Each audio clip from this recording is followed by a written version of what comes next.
حضرت امام حسن مشتبہ علیہ السلام انتہائی خوبصورت، حلیم اور سخی انسان تھے۔ آپ اپنے خاندان پر انتہائی مہربان تھے۔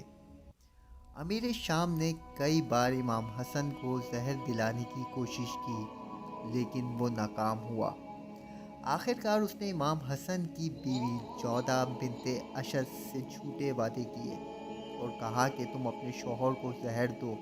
اگر تمہارا شوہر تیرے زہر کی وجہ سے مر گیا تو میں تجھے 1,00,000 درہم دوں گا۔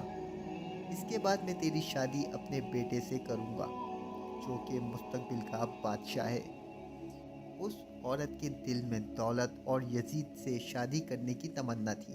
امیر شام نے روم سے زہر حاصل کیا اور جودہ کے پاس بھیج دیا تاکہ وہ زہر امام حسن کی غذا میں مخلوط کر دے۔ ایک دفعہ جب آپ روزے کی حالت میں تھے، دن بہت گرم تھے، افطار کے وقت آپ جودہ کے پاس آئے تھے۔ افطار کے وقت جودہ نے آپ کو دودھ دیا اور اس دودھ میں جودہ پہلے سے ہی زہر ملا چکی تھی۔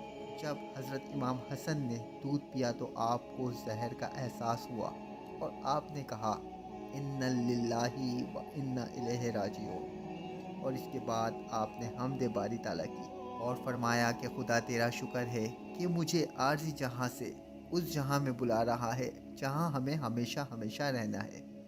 اور اس کے بعد جودہ کی طرف منہ کر کے کہا کہ اے دشمن خدا، تو نے مجھے قتل کر دیا، خدا تجھے ہلاک کرے۔ خدا کی قسم میرے بعد تجھے تیرے مقاصد میں کامیابی نہیں ہوگی۔ اس شخص نے تجھے فریب دیا ہے، خدا تجھے اور اس شخص کو اپنے عذاب میں مبتلا کرے۔ امام حسن علیہ السلام اتنے حلیم تھے کہ جب امام حسین نے آپ سے پوچھا کہ قاتل کون ہے، آپ نے اپنی بیوی جودہ بنت اشد کا نام پھر بھی ظاہر نہ کیا۔ ایک روایت میں ہے کہ کئی دن زہر آپ کے جسم میں اثر کرتی رہی اور ایک روایت کے مطابق 40 دن تک آپ کے وجود پر اثر کرتا رہا۔ آخرکار 28 صفر 50 ہجری میں آپ کی شہادت واقع ہوئی۔ اس وقت آپ کی عمر 48 برس تھی۔ جودہ، جس کو دولت کی لالچ اور یزید سے شادی کی آرزو تھی، امیر شام نے اس کی کوئی فرمائش پوری نہ کی اور کہا کہ جب تو نے حسن ابن علی سے وفا نہ کی تو میرے بیٹے یزید سے کیسے وفا کرے گی؟ امیر شام نے جو اس سے وعدے کیے تھے ان پر عمل نہ کیا۔